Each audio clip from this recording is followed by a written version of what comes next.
20,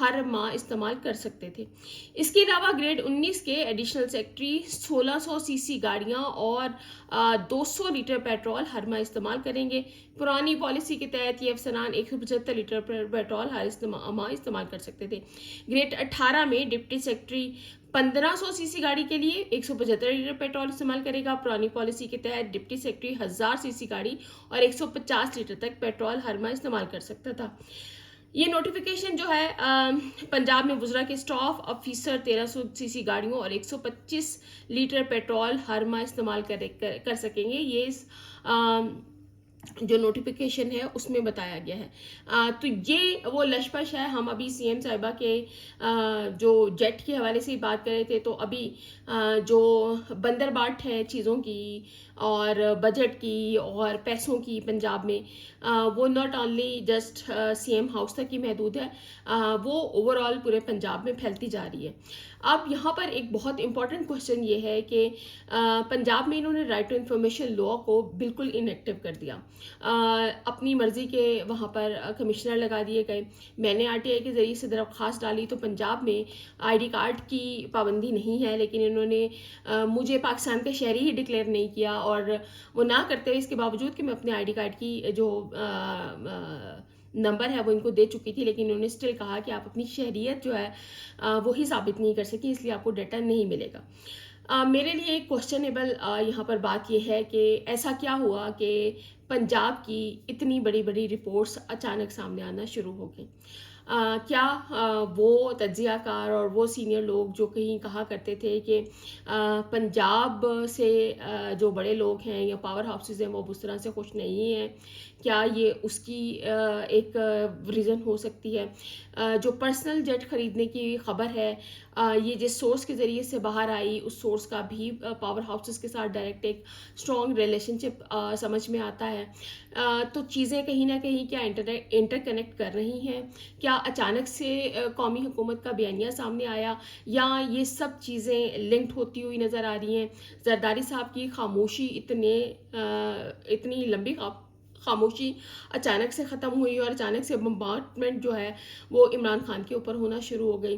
عمران خان کی ہیلتھ کو لے کر کتنی کانسپیرنسیز چلنا شروع ہوئی، اور اس کے بعد اچانک سے دھرنے کا ختم ہو جانا، وہ جو ایک ہائپ بنی تھی، اور اس کے بعد اب اگین 25 تاریخ دے دی گئی ہے خان صاحب کے دوسرے جو انجیکشن ہے اس کے حوالے سے۔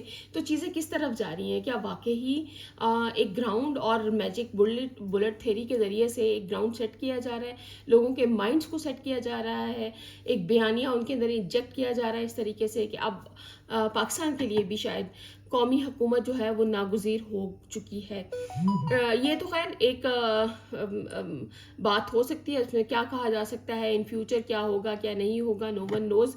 لیکن پنجاب نے 26 جنوری کو ایک نوٹیفیکیشن نکالا تھا۔ یہ نوٹیفیکیشن بڑا خوفناک ہے، کیونکہ ہم نے اسلام آباد میں دیکھا جو درخت کاٹے گئے، اس کے بعد ہم نے پنجاب میں دیکھا، پنجاب میں خاص طور پر لاہور میں اگر ہم بات کریں تو لاہور میں بے درخت پرانے درختوں کی کٹائی ہوئی، جس پر جو ایکٹیوسٹ ہیں لاہور کے انہوں نے بہت زیادہ پروٹیسٹ بھی کیا۔ آپ کو یاد ہوگا کہ جو تہذیب بیکری کے سامنے بھی ایک بہت پرانا برگد کا درخت تھا جس کو کاٹا گیا، اور شور مچانے پر، سوشل میڈیا پر آواز اٹھانے پر پھر جو ہے وہ مزید اس کی جو جڑیں تھیں ان کو کہیں نہ کہیں وہیں پر رہنے دیا گیا اور نوٹس لیا گیا۔ اس طرح کچھ اور بھی جگہوں پر ایسا ہوا۔ اسی طرح ایون پنجاب یونیورسٹی کے اندر بے درخت کاٹے گئے جس پر آواز اٹھائی گئی، تو اس کے بعد VC صاحب کی طرف سے بھی ایک بیانیہ آ گیا۔